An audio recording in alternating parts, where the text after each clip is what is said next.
gente está aqui chegando no nosso último quadro, que é o quadro onde a gente vai falar sobre as dicas, né, assim, para manter a saúde e também para fazer essa prevenção, né, de uma forma mais adequada. Sim. E a minha primeira pergunta aqui seria exatamente isso, assim, quais são as dicas, assim, as principais dicas que hoje o senhor dá, né, para todas as mulheres, não só para suas pacientes, né, mas para todas as mulheres que estiverem nos ouvindo, né, quais são a maneira mais eficaz assim de cuidar, né, da saúde das mamas, de evitar esse problema com o câncer. A gente está falando da saúde das mamas por conta do Outubro Rosa, mas é óbvio que essas dicas elas servem para a saúde como um todo também, né? Certo. Então, assim, quando a gente fala, no começo a gente falou assim, o câncer, quando a gente pensa, ele tem uma causa específica, que é como uma infecção que você conhece o vírus, ou que você conhece necessariamente quem causou. Não, ele é um agregado de fatores de risco. Uhum. Então a primeira coisa é evitar os fatores de risco. Evitar tabagismo, evitar o álcool, evitar a dieta rica em ultraprocessados, evitar o sedentarismo, né? A gente tem fatores protetores, como a gestação é um fator protetor, mas não necessariamente que você precisa orientar isso de, vamos ter bastante filhos ou vamos ter bastante gestação. Não, é um fator protetor, né? Então, mas quando você pega o cerne, já que a gente não consegue evitar, como eu te disse, não é um agente específico único que você conheça. Sim. É uma vida saudável. E quando a gente fala de evitar os ultraprocessados, o que a gente está querendo falar com ele? Comida de verdade. Vai lá e descasca uma laranja. Não pega um suquinho de caixinha. Sim. Não vai lá e pega refrigerante todo dia. Você está numa festa, eu até falo, não é ser tão radical assim, nunca vou tocar em nenhum ultraprocessado, tudo é ruim. Não. Se você estiver ali uma vez ou outra, não é isso que vai. Só que a gente vai se acostumando tanto ao ultraprocessado porque ele é fácil. Sim. Tem ali rapidinho, sempre no dia a dia correndo, que você não tem tempo para você parar, que você não tem uma boa noite de sono. Então, assim, você vai querer aquele muito rápido, né? Então, evita. Não é que está proibido totalmente, mas tentar ter uma dieta saudável e é pensar sempre isso. É comida de verdade. Não é, prepara. Beleza, você quer um suco, mas faz um suco natural ali. Sim. Né? Evita refrigerante. Se for para ter açúcar, coloca menos. Então, diminui o carboidrato. Então, assim, quando a gente pensa o que a gente poderia fazer para evitar, é diminuir o fator de risco. E quando você olha para o fator de risco, é tudo que não é uma vida saudável. Sim. Né? Então, principalmente pelo que eu te disse, você não tem necessariamente uma causa. Quando a gente fala de origem familiar, existem as mutações genéticas conhecidas. E aí a gente cita lá o BRCA1 e BRCA2, que são esses genes conhecidos que aumentam o risco. Né? E aí a gente tem um caso famoso que é a Angelina Jolie, que fez lá mastectomia profilática porque ela tinha essa mutação. Sim. E aí você pensar em evitar, para essas que sabidamente têm a mutação, você pode fazer uma mastectomia profilática e oforectomia, que é retirada de ovários, também profilática. No caso dela, então, por causa da mutação, muito provavelmente ela teria. Tem, porque quando você tem a mutação, você está falando de uma chance de 30% a 40%. A partir de certa idade. Sim. Entendeu? Então, assim, eu tive uma paciente que ela tinha irmã gêmea. Ela teve com 30 anos, testou e ela tinha. E ela tinha uma irmã gêmea, que testou e tinha também. E aí, ela queria ser mãe. Então não dava para tirar o ovário. Então ela falou, vou chegar o mais perto de 35, vou ter filhos aqui entre 30 e 35, vou ter e vou fazer a oforectomia e a mastectomia profilática bilateral. Então, assim, se você pensar na parte quando você tem a mutação conhecida, seriam essas as medidas.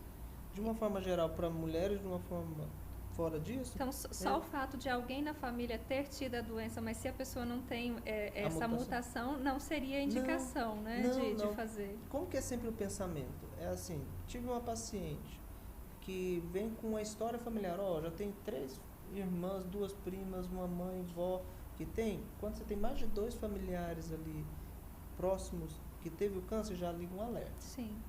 Se ela tem menos de 40 anos ao diagnóstico, também é um sinal de alerta. Para os tumores triplo negativos, é um sinal de alerta. Então, você tem algumas características que tem um alerta. E aí, o que a gente tem? A gente tem uma outra especialidade, que é o geneticista, que é uma outra especialidade médica, em que ele vai lá e faz uma árvore genealógica, vai ver quem são esses familiares e qual a síndrome familiar. A partir disso, ela vai pesquisar na paciente. Beleza, achou na paciente, todo mundo tem? Não. Aí vai testando cada uma essa mutação. Sim. Opa, achei BRCA mutado. Tá, então testa em todos os seus familiares de primeiro grau, segundo grau, quem eventualmente pode ter. Mas não necessariamente, se um tem, não é que todos da família vão ter. Você parte de quem é o doente, pesquisa se o doente tem a mutação, achando aquela mutação, pesquisa nos demais familiares. Doutor, e agora a gente está entrando já no Outubro Rosa, né? Sim. E eu queria saber como essa conscientização, né, em relação à prevenção, né, aos cuidados, como que esse aprendizado, né, sobre o câncer de mama pode realmente fazer, né, diferença na detecção precoce e também nessa prevenção, né? Porque, como o senhor falou, às vezes a pessoa não se previne, né? Tem todos esses fatores de risco. Sim. E não faz exames, e aí quando percebe já está num estágio assim mais avançado, né? Mais agressivo ali da doença. Mas eu queria que o senhor falasse para a gente um pouquinho, né, sobre a importância do Outubro Rosa e como que essa conscientização ajuda realmente a prevenir. A gente tem bastante coisa para se preocupar o tempo inteiro, né? E eu acho que o Outubro Rosa é só aquele momento do ano que você fala, opa, tô lembrando que está na época dos meus exames, né? Porque assim, se for pensar, essa avaliação não é que ela aconteça aqui, mas que a gente tira um mês para falar sobre isso, sim, sabendo da importância que tem, né? E muitas vezes é a paciente que ainda não está sentindo nada. Então, quando a gente tem um mês dedicado a estar ali, campanhas na TV, campanhas em redes sociais, todo local que você olha é um prédio do Congresso que tá rosa. Né? Você passa aqui no estádio, o estádio tá rosa. Então é tanto sinal o mês inteiro que fala, opa, tá na época, né? Porque assim, se pensar bem, não é só em outubro, é o ano inteiro que a gente, né, tem que pensar. Só que tem tanta coisa, né? Então assim, ter um momento do ano em que vai estar falando mais sobre isso é tão importante, porque é isso, é um exame de mamografia, um exame de ecografia de mama, que são exames simples, em que na hora que você encontrou, antes de ter sintoma, de ter aqueles sintomas que eu te falei, você conseguir curar por um exame preventivo. Então assim, eu vejo que o Outubro Rosa é isso, é trazer pra gente a lembrança, trazer ali aquele mês aí falpando. Acho que no meio da correria a gente precisa parar um pouquinho, né? Se a gente pensasse sobre como a gente precisava ser bem mais desacelerado, bem mais tranquilo em relação a tanta coisa, né? Sim. Isso a oncologia às vezes me dá essa oportunidade, sabe? De acompanhar muitos finais de vida. Muitas pessoas que eventualmente vão partir, vão morrer, sabe? Isso é uma coisa que eu acho interessante, assistir, não que eu gosto de assistir, mas ter a oportunidade ou o privilégio de ver como é o fim da vida. A gente tá aqui nem pensa no fim da vida, né? Sim. Enquanto oncologista, todo dia bate na minha porta lá esse fim da vida. E a hora que a gente vê que aquela pessoa que está lá pensando em partir, ela fala, rapaz, por que eu trabalhei tanto? Por que eu corri tanto? Me estressei tanto? Me irritei? Sabe? Por que eu não vou ter uma vida mais leve? Uma vida... curtir mais, seja os familiares, seja a mim mesmo, cuidar do meu corpo, né? Sim. Fazer um exercício, sim, comer melhor, não querer conquistar o mundo o tempo inteiro. Então assim, isso a oncologia me permite, sabe? Ver o final, que a gente está aqui nem pensa, né? Não. Acabei de fazer você pensar sobre, eita, como é que vai ser meu fim de vida, né? Só que isso é uma coisa que eu acabo tendo contato diariamente e me faz pensar, nem precisa ser tão acelerado. Sim. Nem precisava correr tanto. Só cuidar da gente e um pouco mais leve, vai chegar lá do mesmo jeito. Com certeza. E, assim, em relação a tudo que nós conversamos aqui, queria saber se existe, né, alguma... É claro que existem, porque a medicina, a ciência, ela está sempre evoluindo, mas, assim, existem novas descobertas ou avanços, assim, mais recentes, né, nessa área de câncer de mama, que pode realmente mudar, né, a forma de nos prevenirmos e de tratarmos essa doença? Prevenir, como eu te disse, não, porque a gente não tem ali exatamente o que disparou exato no momento, né? Acontece uma mutação aleatória e surge o câncer. Mas de tratamento, a gente tem, assim, podemos juntar, assim, os tratamentos. Cirurgia sempre foi a principal, é tirar a doença que você enxerga. Então você tira aquele nódulo. Depois a gente evoluiu para ter quimioterapia, que é destruir as células que estavam circulando, e a radioterapia também.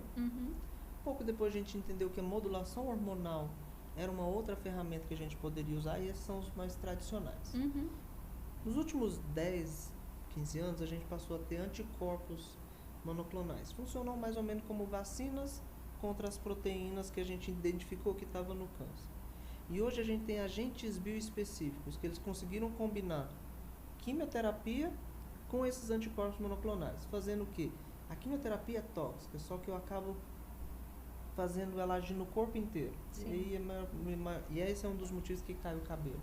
A quimio está agindo no corpo inteiro. Mas a gente tem hoje os agentes bioespecíficos, que ele tem ali a quimioterapia junto com o anticorpo monoclonal, entregando a quimioterapia dentro da célula tumoral. Então, esses medicamentos, sim, eles estão mudando.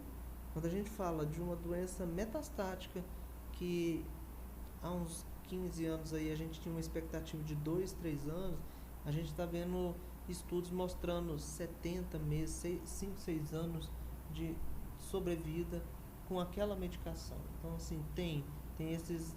Hoje o que a gente tem aí, os bioespecíficos, anticorpos monoclonais e a imunoterapia, que é você ativa o próprio organismo para as células de defesa do organismo reconhecer que aquela célula tumoral não é normal.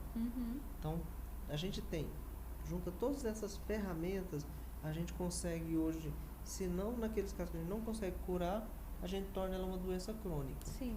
Se você falar assim, então tem como garantir a cura? Não, ainda não. A cura dessas doenças metastáticas. Das doenças não metastáticas, sim.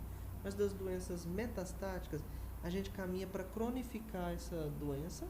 Alguns casos com resposta completa, desapareceu tudo e ela vai manter aquele tratamento ali por um bom tempo. Sim. Né? Eu diria para você que hoje nossas ferramentas estão nisso. Imunoterapia, bioespecífico, anticorpo monoclonal e hormonoterapia um pouco mais assertiva. Então, mas não necessariamente evitando aparecer. Sim.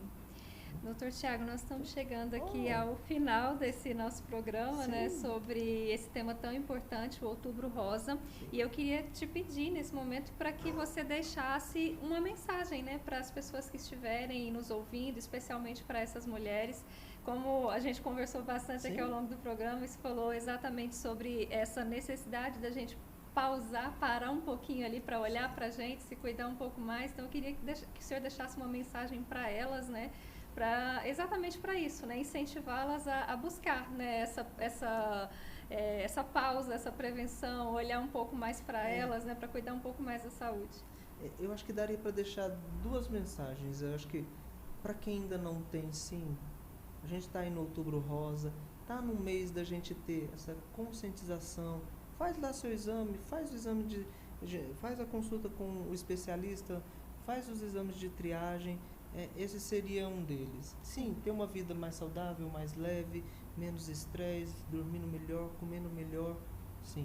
Mas eu deixaria também uma mensagem para aquelas que têm o diagnóstico. Sim. Saber que não é o melhor diagnóstico, não é o melhor assunto para se tratar, o que qualquer pessoa desejaria isso, porém saber que tem um caminho, tem como ser ajudado, tem como alcançar a cura, por mais que o caminho vá envolver alguns tratamentos que possam te trazer algum desconforto, algum sintoma, mas que são temporários, que são passageiros. E que é possível a gente, se não totalmente evitar que apareça, mas que a gente descubra ela precocemente e curar.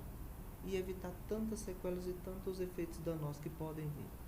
Muito obrigada, doutor Tiago. A gente está finalizando agora, né, esse nosso podcast de hoje. Gostaria de te agradecer imensamente pela contribuição aqui, por ter trazido, né, essa esperança realmente para elas, mostrar que não é o fim da estrada, né, que é o começo de uma outra caminhada, mas que existe cura, existe sim essa esperança, né, de que tudo volte a um novo normal, né? Algumas coisas vão mudar, mas é possível. Então, muito obrigada pela sua contribuição hoje e até o nosso próximo podcast. Obrigado.